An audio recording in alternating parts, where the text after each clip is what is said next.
Hello everyone. तो कैसे हो आप सब लोग। आज हम आपको मिलाने जा रहे हैं मेरी बैचमेट और फ्रेंड डॉक्टर ख्याति गोयल से, जो कि INI CET में उनकी ऑल इंडिया रैंक है 368 और नीट PG 2020 में उनकी रैंक है 7093, जो कि एक बहुत बड़ी बात है। तो क्या हाल है ख्याति? बहुत बढ़िया जीतू सर। अच्छा। कैसा लग रहा है इतनी अच्छी रैंक लाके? अच्छा लग रहा है, खुशी हो रही है। खुशी हो रही है, होनी भी चाहिए खुशी, घर पे सब खुश होंगे अब तो हाँ। फाइनली हैं। यस। तो बहुत। ख्याति, हाँ, सबको बस जो आपकी जर्नी रही है वो हम जानना चाहेंगे, सबको, जो भी हमारे दर्शक होंगे, जो भी देख रहे होंगे, तो सबको अपनी जर्नी के बारे में आप थोड़ा सा बताएं। देखो, आपने VMMC और सफदरजंग हॉस्पिटल से आपने MBBS की है, ठीक है, इसके हाँ जी। अलावा आप अपने बारे में थोड़ा कुछ बताएंगे? मैं वैसे जलंधर से हूँ, पंजाब। और मेरे मम्मा टीचर हैं और मेरे पापा जो हैं वो एग्रीकल्चरल साइंटिस्ट हैं। मैंने जलंधर में ही नॉलेज कैंपस नाम से एक कोचिंग है, वहाँ से कोचिंग ली थी यूजी की। जिसके बाद मेरा फिर नीट यूजी में 151 रैंक आया था, जिसके थ्रू मैं VMMC में एडमिशन ले पाई थी and I am very grateful for that. अब नीट पीजी का भी रिज़ल्ट ठीक ही रहा है। सो दिख रहा है दैट्स ख्याति ऑल ठीक अबाउट नहीं मी। रहा, काफ़ी काफ़ी अच्छा रहा है। अच्छा, तो ख्याति हमें बताएंगे कि आपने, मतलब देखो, सफदरजंग की जो इंटर्नशिप है वो काफ़ी हेक्टिक होती है, ठीक है। हाँ। हमें उस बीच में पढ़ाई का टाइम निकालना और ड्यूटी भी करना साथ साथ में काफ़ी मुश्किल काम होता है। तो इन सब के बीच में जो आपकी हेक्टिक इंटर्नशिप थी, उस सब के बीच में आपने अपने पढ़ाई का टाइम कैसे निकाला और आपकी उस टाइम क्या स्ट्रेटजीज थी, टाइम मैनेजमेंट आपने कैसे किया? पहले पहले तो मुझे काफ़ी डिफ़िकल्टी आई, बिकॉज काफ़ी ज़्यादा हेक्टिक इंटर्नशिप होती है और मेरी जो मेजर हम्म। हेक्टिक ड्यूटीज़ थी मेडिसिन ऑब्स गाइनी, वो सारी बिगिनिंग में लगी थी। तो it was very hmm. Difficult for me to catch up, but then धीरे धीरे आई एस्टैब्लिश कि ठीक है, मेरे को अपने आवर्स डिसाइड करे। जो हेक्टिक डेज थे हम्म। उसमें ठीक है, हेक्टिक डेज़ को जाने दिया, ठीक है, it's okay. There are some good days, there are some bad days. तो जो भी मेरे पास फ्री एग्जैक्टली। दिन होते थे, पहले तो उनको अच्छे से यूज़ किया मैंने कि ठीक है, अगर हेक्टिक डेज है, उस दिन नहीं भी पढ़ाई हुई, उस दिन आई ट्राइड कि मैं जितना ड्यूटी पे क्यू बैंक सॉल्व कर सकूँ, जितना ज़्यादा क्वेश्चंस प्रैक्टिस कर सकूँ, उतना कर लिया। एंड जिस जिस दिन मेरे को फ्री टाइम मिल रहा है, उस टाइम पे मेरा main aim first 6-7 months to 8 months तक ये था कि मेरे को मेजरली थ्योरी कंप्लीट करनी है, स्पेशली मेजर सब्जेक्ट्स की। स्मॉल सब्जेक्ट्स लाइक डर्मा वगैरह मेरी उतनी प्रायोरिटी नहीं थे उस टाइम पे। मेरे को था कि फर्स्ट 6-7 मंथ्स में मेजर थ्योरी कंप्लीट कर ली जाए, और जो भी ड्यूटी पे टाइम मिलता था उसमें जितना क्यू बैंक कर लिया जाए उतना। मतलब तो ऐसा नहीं है कि इंटर्नशिप के साथ ये चीज़ें मैनेज करना कि बहुत ज़्यादा डिफ़िकल्ट है, मतलब विल अगर अपन रखते हैं तो ये इम्पॉसिबल नहीं है। हाँ ज़रूर, इनफैक्ट मतलब जब वही है, आपको अपना पता होना चाहिए कि जब आपकी लाइट ड्यूटीज़ हैं उस टाइम पे आप मैक्सिमम यूटिलाइजेशन करो, बिकॉज आपका मैक्सिमम आउटपुट तब आ सकता है।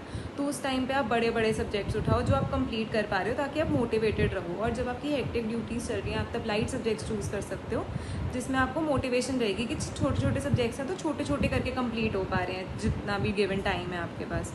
और अगर आपका नहीं भी कंप्लीट हो पा रहा है तो उसे डिसहार्टन नहीं होना है, बिकॉज मुश्किल होता है but you can do it at the end of the day. मैंने भी बहुत ज़्यादा अचीव नहीं किया था जितना मेरा एम था, उससे मैं बहुत पीछे पीछे चलती थी, but by the and I could achieve everything, I could complete my syllabus अच्छे से। मतलब बेसिकली धीरे धीरे शुरू होगा, पर अगर आप फ्लो के साथ चलते जाओगे तो मेंटेन हो जाएगा बाद में।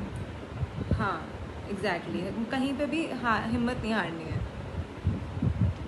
तो एक और क्वेश्चंस जो बहुत इंपॉर्टेंट लोग काफ़ी बार पूछते भी हैं कि सर या फिर दोस्त जिससे भी पूछना हो कि ये सब्जेक्ट किस ऐप से या किसी कहाँ से पढ़ना है या बुक से पढ़ना है, कुछ भी जो भी सोर्स है, तो मैं आपसे पूछना चाहूँगा कि आपके सोर्स क्या थे आई डोंट थिंक स्टडी के? सोर्स इतना इंपॉर्टेंट होता है जैसे हम पूछते हैं कि किसने कहाँ करेक्ट। से किया है। मुझे लगता है ये ज़्यादा इंपॉर्टेंट है कि आपको कहाँ से अच्छे से आता है। मैंने खुद ने वैसे मिक्सचर ऑफ सब्जेक्ट्स किया है। मैंने कुछ सब्जेक्ट्स मुझे मैरो से पसंद थे, मैंने फाइनल ईयर में उससे पढ़े थे, तो मैंने उसी से पढ़ा दोबारा। जो सब्जेक्ट्स मैंने डैम से पढ़े थे वो मैंने उनसे करे। मैंने मिक्सचर ऑफ सब्जेक्ट्स किया है, कुछ मैंने बुक्स पढ़ी हैं, कुछ मैंने मैरो से किया है, कुछ मैंने मेडिसिन को मैंने पार्ट बाय पार्ट किया है, कुछ मैंने मेडिसिन का पार्ट डांस से किया है, पर कुछ पार्ट मैंने मैरो से किया है। तो वो बहुत वेरिएबल होता है। कुछ मैंने भाटिया से अनाटमी करी है। मेरे फ्रेंड्स ने मेरे से डिफरेंट किया है, बट उतना ही आता है at the end of the day, सबको उतना ही आता है। तो just stick to your source जिससे आपने पढ़ा है। लास्ट मोमेंट पे I don't think source change करना अच्छी बात है। मतलब उतना पढ़ो मेरे हिसाब से जितना कि रिवाइज आप कर पाओ ना। हाँ एग्जैक्टली। हाँ। तो मतलब जैसे काफ़ी सब्जेक्ट्स हैं, तो ये इम्पोर्टेंट होता है कि चलो आपकी रैंक आई है तो आप एक बार ये बता दो कि आपने मेडिसिन कहाँ से करी है, सर्जरी कहाँ से करी है, मतलब फाइनल ईयर के सब्जेक्ट कहाँ से किए हैं, उसके बाद थर्ड ईयर के कहाँ से किए हैं, जैसे मैरो या फिर जो भी सोर्स है वो एक बार आप बताएंगे। मैंने जो मेडिसिन है उसमें मैंने multiple source. Cardiology, multiple sources हैं उसमें एक्चुअली मेरे। अच्छा। सर्जरी मैंने रोहन सर से करी है, मैरो से। ठीक है, ठीक है। फिर ऑब्स गाइनी मैंने दीप्ति मैम की करी है, बट मैंने उसमें थोड़ा थोड़ा एडिशंस की थी फ्रॉम साक्षी मैम। ठीक है। और फिर जो पीडियाट्रिक्स है वो मेनली मैंने डैम से ही करी है, मैंने वही पढ़ रखा था पहले। और फिर जो पीएसएम है वो मैंने विवेक सर से की है। प्रेप लेटर ना। यस, प्रेप लैडर से। और और माइक्रोपैथ फार्मा इनका। माइक्रो भी मैंने प्रेप लैडर से करी है। फार्मा मैंने सेकेंड ईयर में जीआरजी की क्लासेस ज्वाइन की थी, तो सब मैंने वही उन्हीं से करते करी है। हैं हाँ गॉड ऑफ जी। फार्मा। और हाँ। Yes true, very true. और पैथ मैंने स्पर्श सर से करी है, उन्होंने वो इतने अच्छे से सेकेंड ईयर में पढ़ाई थी। God of path. Yes, very true. और बाकी फर्स्ट और सेकंड ईयर के अनाटमी, सब्जेक्ट्स। अनाटमी मैंने अश्विन सर से करी है, दैट इज़ भाटिया। फिर बायोकेमिस्ट्री मैंने अगेन मैरो से करी है। फिजियोलॉजी का मैंने रैपिड रिवीजन किया था फ्रॉम प्रेप लैडर। तो मतलब आपने बेसिकली यही कि आसपास से सुना होगा कि इस सब्जेक्ट के ये टीचर अच्छे हैं, इसके ये अच्छे हैं, तो उस हिसाब से आपने कर लिया। ठीक हाँ, है। अच्छा। ठीक है। और वैसे पूछूँ तो सबसे फेवरेट सब्जेक्ट कौन सा रहा ख्याति आपका? अभी तक तो मेडिसिन। मेडिसिन। तो क्या ब्रांच प्रेफरेंस क्या है? ब्रांच प्रेफरेंस मेडिसिन ही है, but I am also interested in obstetrics. चलो उम्मीद है सर ख्याति आपको मिल जाएगी आपकी मनपसंद की ब्रांच। हाँ, आई अच्छा, होप एक सो। और सवाल जो मैं पूछना चाहूँगा कि जीटी का क्या रोल है, जो ग्रैंड टेस्ट होते हैं उनका क्या रोल है, आपने किस तरह से जीटीज़ को लिया, अपना पहला जीटी आपने कब दिया, कितने इंटरवल पे आप जीटीज़ देते रहते थे, कब आपने शुरू किया, ये सब एक बार बताएंगे।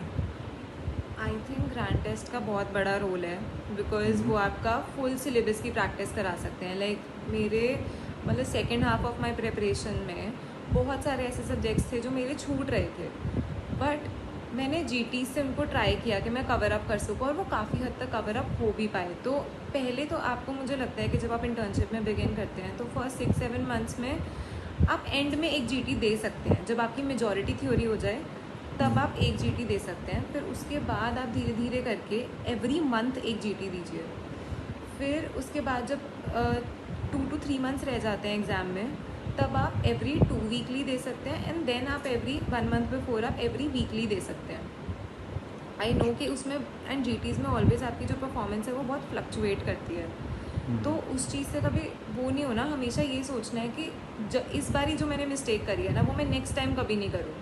इतने अच्छे से उस जीटी को रिवाइज़ करना है, बिकॉज इट्स जीटी देना इतना इंपॉर्टेंट नहीं है जितना उसको रिवाइज़ करना इंपॉर्टेंट है, जितना उसको रिव्यू करना इंपॉर्टेंट है। उसमें जो आपकी गलतियाँ हैं उनसे सीख लेके आगे बढ़ना है। एंड आई थिंक आपको लास्ट में आके तो जीटीज़ बहुत ही फ्रीक्वेंटली देने चाहिए, बिकॉज उससे आपका सिलेबस कवर अप हो जाता है और आपकी रिवीजन ईजी हो जाती है। आप पूरे पूरे सब्जेक्ट्स और कॉपीज़ नहीं उठा सकते लास्ट मोमेंट पे, बट जीटी से आप बहुत कुछ कवर कर सकते हैं। तो ख्याति आपके हिसाब से मतलब रिव्यू जो एक जीटी हम देते हैं उसका रिव्यू टाइम कितना रखना चाहिए, कितनी देर में हम रिव्यू कर लें एक जीटी का? आई थिंक सबसे जल्दी तो उसी दिन या नेक्स्ट मॉर्निंग तक बेस्ट है, आप जल्दी मतलब से उसी जल्दी रिव्यू कर सकते हो। बेस्ट होता है वो टाइम, बिकॉज उसी उस दिन टाइम पे आपको बेस्ट। सारे क्वेश्चंस याद होते हैं, तो आप बहुत इजीली और बहुत फास्ट कर सकते हैं उस चीज़ को। सबसे पहले अपने गलत गलत देख लीजिए, उसके बाद आपको जो गेस्ट या उनमें डाउट है आप वो देख लीजिए। मतलब बेसिकली जीटी जो है उसमें जो अगर आपका कोई क्वेश्चन गलत हो रहा है तो उसको ऐसा कर लो कि अगर वो मेन एग्ज़ाम में आता है तो उसमें गलती की गुंजाइश काफ़ी कम रहे। हाँ, ठीक है। और मतलब जैसे कुछ क्वेश्चंस हम क्यू बैंक वगैरह करते हैं, क्यू बैंक करते हैं, उसकी क्या इंपॉर्टेंस है, कब करने शुरू करने क्यों? चाहिए, मतलब अच्छा ख्याति पहले आपने अपना पहला जीटी कब दिया था? मैंने अपना एक बारी जब मेरी पूरी फर्स्ट रिवीजन हो गई थी, first time I had read the whole syllabus, उसके बाद मैंने एक फ़र्स्ट जीटी दिया था जिसमें मेरे मेजॉरिटी फर्स्ट ईयर के फाइनल ईयर के subjects, third year second year के सब्जेक्ट्स और अनैट वगैरह हो गई थी। तो मैं थोड़ी कॉन्फिडेंट थी कि अब मैं दे सकती हूँ। मेरे तब भी कुछ सब्जेक्ट्स बच रहे थे, but then I went ahead and gave it a shot. मतलब ये सब इंटर्नशिप के पहले था ख्याति या फिर इंटर्नशिप में था? नहीं नहीं, मैंने इंटर्नशिप में ही तैयारी शुरू करी है इस चीज़ की, उससे पहले नहीं करी। तो आपने पहला जीटी इंटर्नशिप में दिया है। हाँ जी। तो क्यू बैंक की मैं पूछ रहा था, क्यू बैंक का जैसे अभी जीटी की इम्पोर्टेंस आपने बताई, ऐसे ही क्यू बैंक क्वेश्चन बैंक जो अपना है किसी भी आप सोर्स का ले लो, उसको किस तरह से अप्रोच करना चाहिए मतलब? I think Q bank early stages में ज़्यादा फ़ायदेमंद रहता है, बिकॉज आपको उससे बहुत ज़्यादा प्रैक्टिस होती है क्वेश्चन अटैम्प्ट करने की, एमसीक्यू अटैम्प्ट करने की, क्योंकि हम इतनी थ्योरी पढ़ते हैं ना, सिर्फ थ्योरी एक्चुअल में एग्जाम में आती ही नहीं है। आपको choices, you have to make choices, because आप अल्टीमेटली एग्जाम में दो चॉइसेस के बीच में फंस जाते हैं। तो वो choice making and decision making में Q bank helps a lot. तो मुझे लगता है कि आपको वो तो शुरू से ही क्यू बैंक करना शुरू कर देना चाहिए। जब भी आपको ड्यूटी पे टाइम लगे, जब भी मतलब चाहे हेक्टिक हो ना हेक्टिक हो, जब भी आपको टाइम मिल रहा है दिन में, स्पेशली दिन में बिगिनिंग में 1 घंटा तो देना ही चाहिए।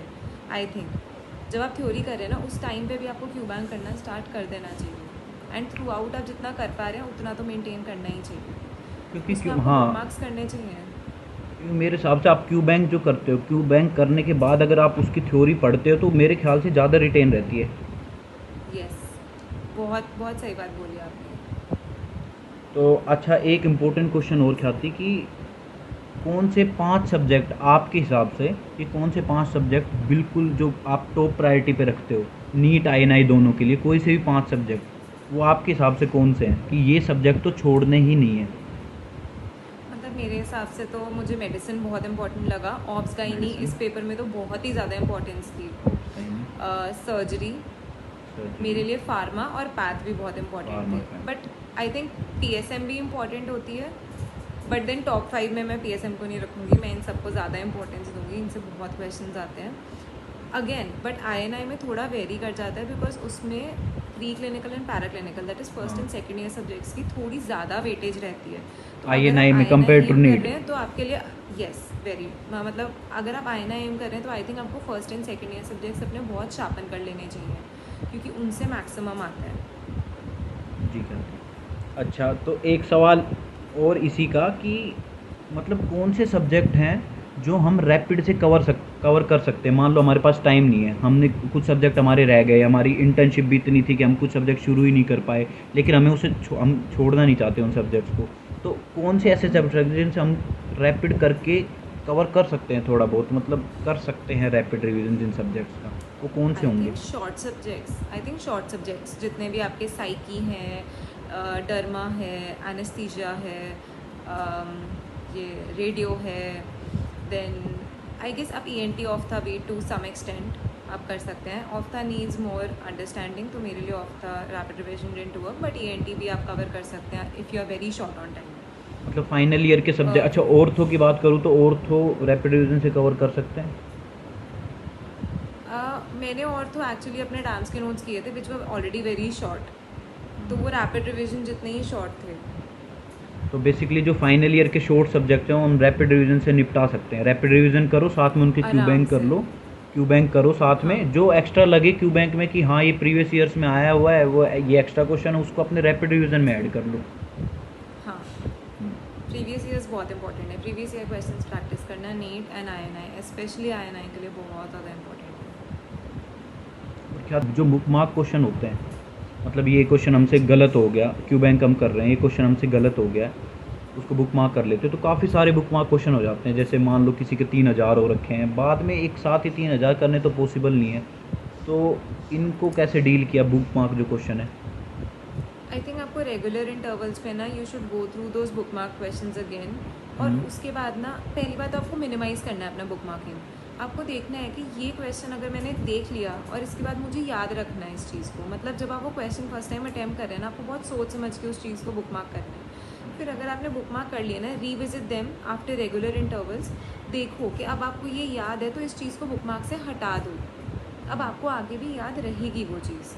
मतलब और बेसिकली जो ऐसे ऐसे नंबर, ना रेगुलर इंटरवल्स पे, हाँ बोलो बोलो। रेगुलर इंटरवल्स पे रिविजिट कर करके आपको उनको ख़त्म करते जाना है, धीरे धीरे कम करते जाना है, ताकि लास्ट मोमेंट पे आपके पास बहुत ही कम बुक मार्क्स बचे हों। मतलब बेसिकली नैरो डाउन करते जाना है, जो नंबर है उसको कम करते जाओ लास्ट तक। लास्ट तक मतलब एक जो नंबर चाहिए होता है ना कुछ बच्चों को, कि नंबर वो लास्ट तक एक नंबर क्या रहना चाहिए कि हाँ भाई 200 250 500 इतने तक ले आओ।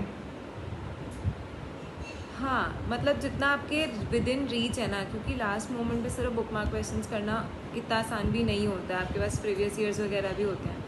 तो आई गेस ये 250-300 की रेंज इज़ इनफ, इससे ज़्यादा नहीं जाना चाहिए, बिकॉज उससे ज़्यादा करना भी मुश्किल हो जाता है।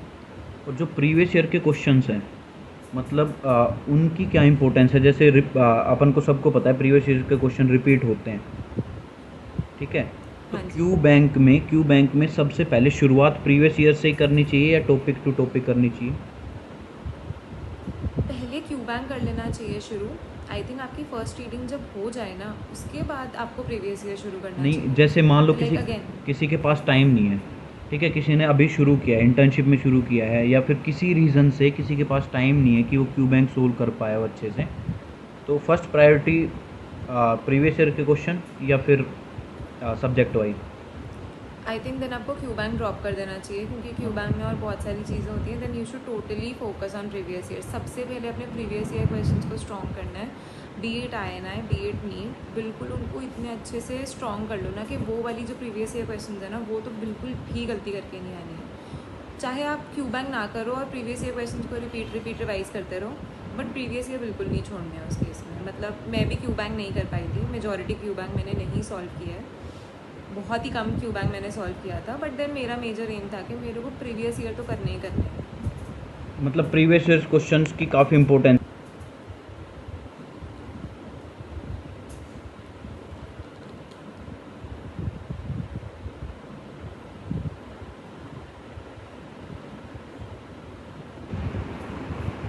मतलब प्रीवियस ईयर्स के क्वेश्चन की काफ़ी ज़्यादा इंपॉर्टेंस है हर एग्जाम में। आई थिंक काफ़ी INI CT नीट PG में काफ़ी questions as it is repeat हो जाते हैं ना प्रीवियस ईयर के। INI में तो तो वो बहुत बस ज़्यादा। मेक श्योर करें कि वो आपकी गलती ना हो, जो प्रीवियस ईयर्स के क्वेश्चन है, क्योंकि सारे लोग वो करेंगे, आपको भी वो करना है, तो उनके को एडवांटेज नहीं देना जो वो कर रहे हैं। तो अपन भी प्रीवियस ईयर के क्वेश्चन तो करके ही जाएं मिनिमम, अगर कुछ भी हमें टाइम नहीं मिल पाए कोई हाँ, क्वेश्चन करने का। वो तो करके ही जाना। ठीक है। और हाँ, और एक जो बहुत बड़ी समस्या है ख्याति पढ़ने लिखने के बीच में, सोशल मीडिया। तो उसको कैसे हैंडल किया आपने सोशल मीडिया को, कि उससे कैसे आप दूर रहे? क्या तरीके थे या आपके? एक्चुअली मैं इंस्टाग्राम एडिक्ट थी बहुत ज़्यादा बिगिनिंग ऑफ इंटर्नशिप में। माइंडलेस स्क्रोलिंग करना सब होते हैं इंस्टाग्राम का ख्याति। तो आपको भी पता है, सब करते हैं। तो मैं भी वन ऑफ दोज थी, but then at a point I realise कि वो मेरी स्टडीज़ को बहुत ज़्यादा हैम्पर कर रहा है। और I already have less time with my internship, तो मुझे I can't spend more time on that. तो मैंने इंस्टाग्राम अपने फ़ोन से टोटली डिलीट कर दिया था।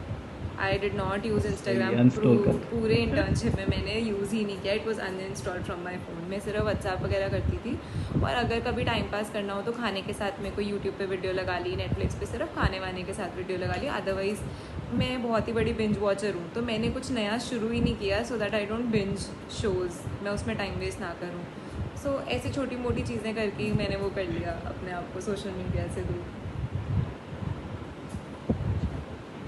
चलो, मतलब सबके अपने अपने कुछ ना कुछ तरीके होते हैं। आपका सीधा सिंपल तरीका था, अनस्टॉल कर दो। हाँ। सही है। तो एक और जैसे दिक्कत किस चीज़ में आती है कि हम पढ़ रहे हैं, हमारी ड्यूटी भी चल रही है साथ में, तो कभी नाइट ड्यूटी भी होती है, फिर डे ड्यूटीज़ भी होती हैं, जो स्लीप साइकिल है उसकी थोड़ी सी डिस्टरबेंस चलती रहती है।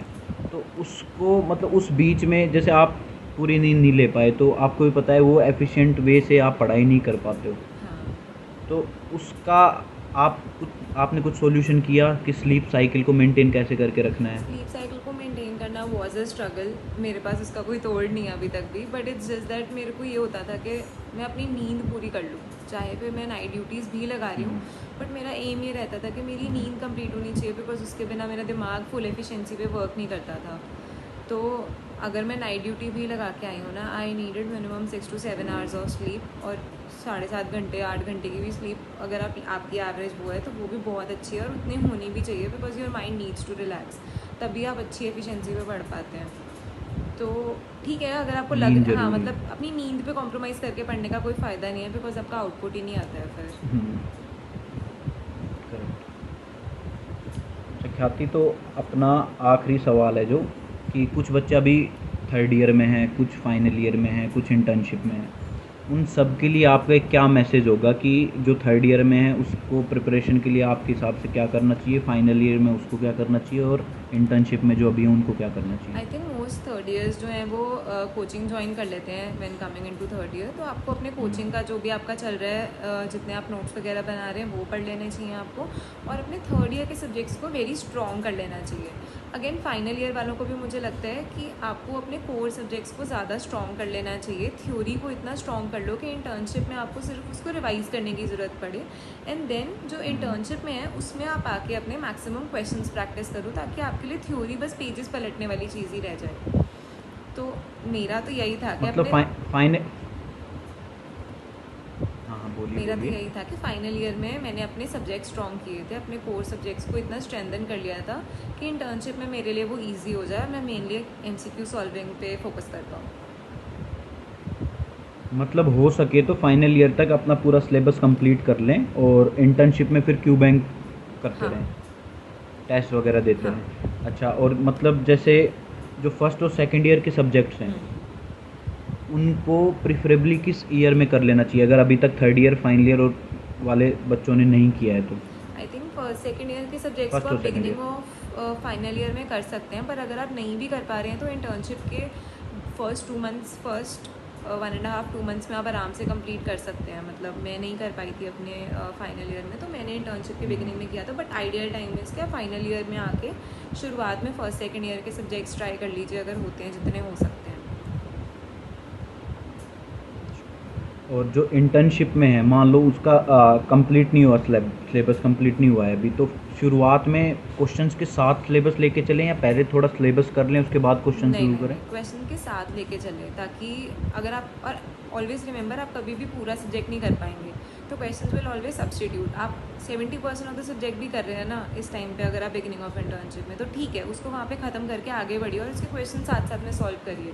तो जितनी भी कमियाँ होंगी ना, वो क्वेश्चन उनको पूरी करता रहेगा, आपकी प्रैक्टिस भी बनी रहेगी क्वेश्चंस की, तो दोनों चीज़ें साइमल्टेनियसली होंगी और याद भी ज़्यादा रहेगा। तो क्वेश्चंस भी साथ साथ में क्यू बैंक शुरू से ही स्टार्ट कर लेना चाहिए। तो चलो ख्याति, रैप अप करते हैं। Thank you so much for your time. Thank you sir, मेरे को ठीक है, बुलाने के लिए।